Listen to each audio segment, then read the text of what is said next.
Hello friends, क्या bank के अंदर कैश डिपॉजिट करने की कोई लिमिट है या कोई ऐसी लिमिट है कि इससे ज़्यादा मैं कैश डिपॉजिट करता हूँ तो इनकम टैक्स की नज़र मुझ पे पड़ेगी? नहीं सर, लीगली ऐसी कोई लिमिट नहीं है कि आप इससे ज़्यादा कैश डिपॉजिट नहीं कर सकते। बट इनकम टैक्स लॉ लिखा अंदर ऐसा लिखा हुआ है कि अगर आपने सेविंग अकाउंट में 10 लाख से ज़्यादा की कैश डिपॉजिट की या करंट अकाउंट में 50 लाख से ज़्यादा की कैश डिपॉजिट की है तो बैंक वाले आपके ये ट्रांजैक्शन को इनकम टैक्स डिपार्टमेंट में रिपोर्ट करेंगे।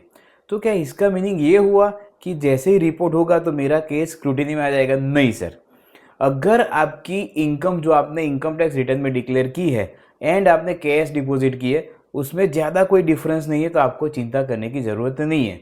मीन्स एक आपको सिंपल एग्जांपल दूँ कि से फॉर एग्जांपल मैंने इनकम टैक्स में रिटर्न भरा, मैंने रिटर्न में इनकम दिखाई सिर्फ 5 लाख रुपए और मैंने कैश डिपॉजिट की है 20 लाख रुपए, तो ये दोनों मेल नहीं आता है तो मेरा केस स्क्रूटिनी में आ सकता है। लेकिन अगर आपकी कैश जेन्युइन है, it is from legal business transaction, तो आपको कोई टेंशन लेने का ज़रूरत नहीं है।